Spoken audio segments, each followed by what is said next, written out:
सुन्दरि माधवि चन्द्र सहोदरि हेममयि मुनिगणमण्डित मोक्षप्रदायनि मञ्जुलभाषिणि वेदनुते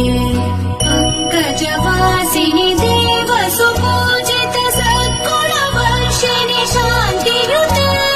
जय जय हे मधुसूदन कामिनि आदिलक्ष्मि जय पालय माम् जय जय हे मधुसूदन कामिनि आदिलक्ष्मि जय पालय माम्